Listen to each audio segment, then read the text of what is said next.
बघ आता सगळ्यात महत्त्वाचं मी तुला काय सांगतो बघ की आपल्याला आपण कसं पैशाचा हिशोब ठेवतो तरी सांग, म्हणजे आपले पैसे किती खर्च झाले किती आले ठेवतो बरोबर. तसं आपल्याला काय करायचं, आज तुझं जे दिवसाचं जे 24 तास आपल्याला जे मिळालेलं आहे त्या 24 तासाचं आपल्याला काय करायचं, डिवायडेशन करायचं. म्हणजे त्या 24 तासाचा आपण कसा वापर करणार ते आपण करायचं. म्हणजेच त्याचं काय करायचं, आपल्याला परफेक्ट प्लॅनिंग करायचं. म्हणजे बघ जसं आता ही इमारत उभी करताना पहिल्यांदा प्लॅनिंग केलं असेल का इंजिनियरनं, का डायरेक्ट बांधायला चालू केली, प्लॅनिंग केली बरोबर.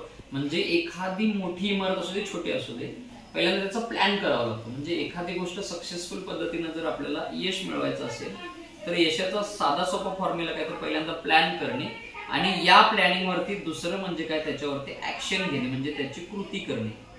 म्हणजे जे ठरवलंय ते, म्हणजे पहिल्यांदा प्लॅनिंग आणि दुसरं ए म्हणजे प्लॅनिंग आणि बी म्हणजे त्याच्यावर कृती करणे. ह्या दोन गोष्टी झाल्या की मग आपल्याला सक्सेस फॉर्म्युला यश या मोडवरती जातं.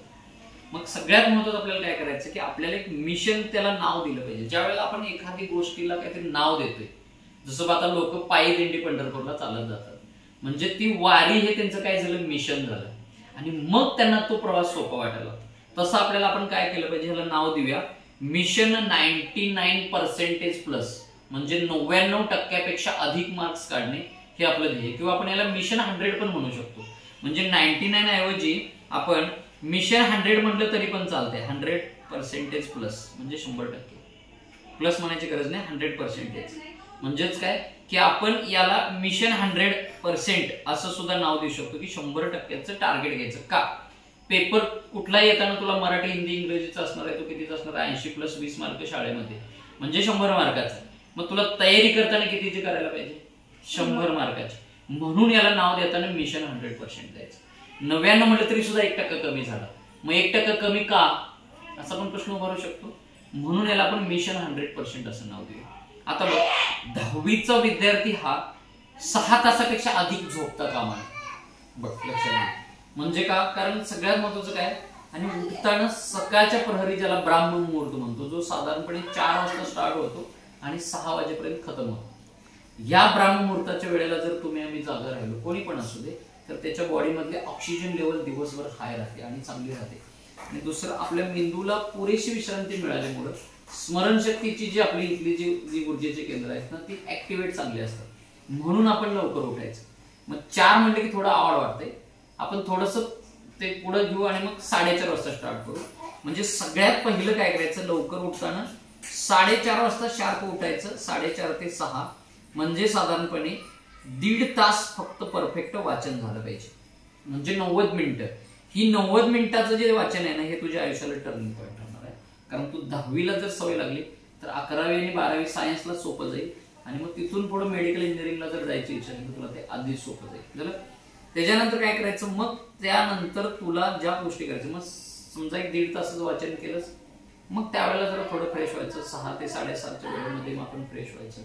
मग 6:30 ते 6:45 चहा नाश्ता, त्याची वेळ फिक्स ठेवायची. हे टाइम टेबल फिक्स ठेवायचं. कुठंपर्यंत आपला पोर्शन शिकून होते तोपर्यंत मग अजून थोडी गती लावायची. त्याच्यानंतर पुन्हा 6:45 ते 8:15 तुझं क्लासचं टायमिंग आहे. ते क्लासचं टायमिंग त्याच्यामध्ये इथं नमूद केलंय आपण की 6:45 ते 8:15 क्लासची वेळ. मग शाळेच्या वेळेमध्ये तुम्ही बदल करू शकत नाही. ती टायमिंग आहे तुझी 7:30 ते 5:30 शाळेची टायमिंग. शाळेतनं आल्या अभ्यासला बसायचं नाही, 1 तास अवांतर काम करायचं. म्हणजे साधारणपणे 5:30 ते 6:30 या सायंकाळच्या वेळेमध्ये घरातील एक थोडीशी एक्स्ट्राची कामं करायची. का, आपल्या मनाला आनंद वाटतो की मी काहीतरी करतोय, म्हणून घरातली छोटी मोठी कामं करायची 1 तास. 6:30ला जे बसलं की 9 वाजेपर्यंत लिखाण करायचं. म्हणजे साधारणपणे कंटिन्यू नाही म्हटलं तर 2.5 तासाचं लिखाणासाठी वेळ जाते. फक्त वाचन करताना कानामध्ये क्वाड घालणे, गाणे ऐकणे, टीव्ही बघणे ह्या गोष्टी न करता पूर्ण समोर अभ्यासाचं दप्तर घ्यायचं आणि तिथं फोकस लावून 2.5 तास जर तू जर लिखाण केलंस तर 1 वेळचं लिखाण म्हणजे 3 वेळचं वाचन. कसं, पहिल्यांदा ते ओळ आपण बघणार आहे, नंतर ती काय करणार आहे, वाचणार आहे. म्हणजे बघितलं एकदा, वाचलं एकदा आणि लिहिल्यानंतर परत एकदा रिपीट बघणार आहे. म्हणजे किती वेळा झालं, 3 वेळा नजर टाकणं. म्हणून लिखाण करताना मन लावून करायचं. विशेषतः मुलं काय चुका करतात, लिखाण करणे म्हणजे टीव्ही बघत लिखाण करणे, गाणं गाणे ऐकत लिखाण करणे, मग त्यांच्या विस्मरणात जाते. म्हणून खरी ताकद वाचनापेक्षा लिखाणामध्ये जादा लावायची. ओके. त्याच्यानंतर मग काय करायचं, 9 ते 9:30 जेवणाची टायमिंग फिक्स ठेवायची. सकाळची जशी टायमिंग आहे तशी ही सुद्धा टायमिंग फिक्स ठेवायची. आणि मग 9:30 ते 10 वाजेपर्यंत आणखी काही लिखाण राहिले ते पूर्ण करायचं. 10 ते 10:15 डायरी लिहायची सवय लावायची. सकाळी उठल्यापासून संध्याकाळपर्यंत आपण जी काही छोटी मोठी कामं केली त्याचा सिक्वेन्स लिहून काढायचा, एक पानाची डायरी लिहायची. त्याचा फायदा असा होतोय आपल्याला आठवायची स्मरणशक्ती जी आहे, आठवायची जी ताकद आहे ना ती आपल्या ऍक्टिव्हेट होते किंवा त्याच्यामध्ये अजून जास्त फरक पडतो. आणि मग तू जे पण काही लक्षात ठेवायचा प्रयत्न करशील ते कंटिन्यू तुझे चांगलं राहते आणि मग स्मरणशक्ती वाढते. त्याच्यानंतर पुढे मग 10:15 ते 10:30 चिंतन, म्हणजे थोडंसं आपण आपल्याला ज्या ज्या लोकांची मदत होते, मग निसर्गामध्ये असणारं सूर्य, पृथ्वी, पाणी, आकाश, ह्या सगळ्या पंचतत्वांचा आभार मानायला शिकायचं. वनस्पती समोर छान छान आहे तर त्याचा आपल्याला ऑक्सिजन मिळतो. आई वडील आपल्यासाठी कष्ट करतात त्यांचे आभार मानायचे.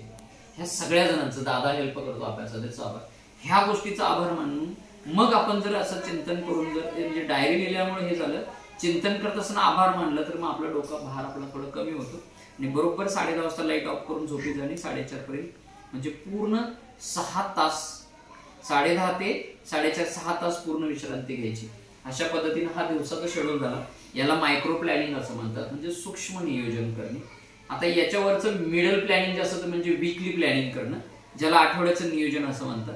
त्याच्यामध्ये आपण काय करायचं, आठवड्याचे 7 वार कसे वापरायचे, तर सोमवारी मराठी आणि इतिहास दोन्हीचा अभ्यास करायचा, मराठी आणि इतिहास. मंगळवारी काय करायचं, हिंदी आणि भूगोल विषय कंपल्सरी घ्यायचा. बुधवारी इंग्रजीसाठी भरपूर सराव, त्याच्यामध्ये व्याकरण लेखन विभागावरती भर द्यायचा. आणि जेवढं जसं म्हणतात प्रॅक्टिस मेक्स मॅन परफेक्ट, तसा भरपूर सराव करायचा. गुरुवारी काय करायचं, गणित 1, याच फक्त गणितावरती फोकस जास्त द्यायचा, जे सुटत नाही त्या गोष्टीचा. शुक्रवारी पुन्हा गणित 2 चा अभ्यास करायचा. कुठल्या वेळेमध्ये, सकाळच्या वेळेमध्ये, हे टायमिंग जे आहे ते एक्स्ट्राचं टायमिंग आपण पकडावे. आणि शनिवारी पुन्हा विज्ञान आणि 1 आणि 2 चा वापर करायचा, कारण शनिवारी सकाळची 17 शाळा असते, दुपारच्या वेळेमध्ये भरपूर वेळ असतो. विज्ञान 1 आणि 2 दोन्ही पॅरलल अभ्यास करायचा, दोन्हीचा बॅलन्स करायचा. आणि रविवारी अवघड जाणारे विषय सगळ्यांना तेच असतात की इंग्रजी, गणित आणि विज्ञान. ते तिन्ही इंग्रजी म्हणजे सकाळच्या सत्रामध्ये फ्रेश असताना इंग्रजीचा सराव करायचा.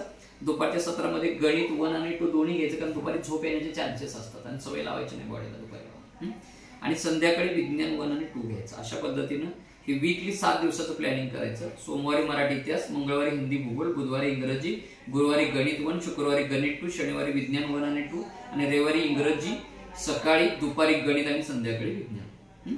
अशा पद्धतीनं आठवड्याचं नियोजन करायचं. हे झालं मिडलचं. आणि मग ह्याच पद्धतीनं आठवड्याचं कंटिन्यू महिनाभर येणाऱ्या दिवसाप्रमाणे काम केलं, ते झालं महिन्याचं प्लॅनिंग, ते लॉंग टर्म विजन. आणि अशाच पद्धतीनं पूर्ण 3 महिन्याचं हे प्लॅनिंग आहे. 3 महिन्यानंतर आपण काय करू, समजा जुलै, ऑगस्ट, सप्टेंबर, ऑक्टोबर मध्ये आपण पुन्हा ह्याचं काय करू, नवीन याचं जे आहे ते फॉर्म्युला बदलून आपण थोडंसं पेपर सेटिंग म्हणजे प्रश्नपत्रिका सोडवण्यासाठी आपण नियोजन. ओके, लक्षात आलं. ह्या पद्धतीनं तू काय कर, हे तिथं त्याचा तू वापर करून चांगल्या पद्धतीनं कॉन्सन्ट्रेशन करून ह्या फॉर्म्युलाचा वापर करून तुझं टार्गेट आहे ते चांगल्या पद्धतीने 100% ठेवल्यामुळे तो आज जर 80 पर्यंत असेल तर तू 85 असेल तर 90 असेल तर 95 असेल तर 100 पर्यंत वाटचाल करायला तुला हे काय करून वेळापत्रक मदत. ओके, लक्षात आलं. थँक्यू.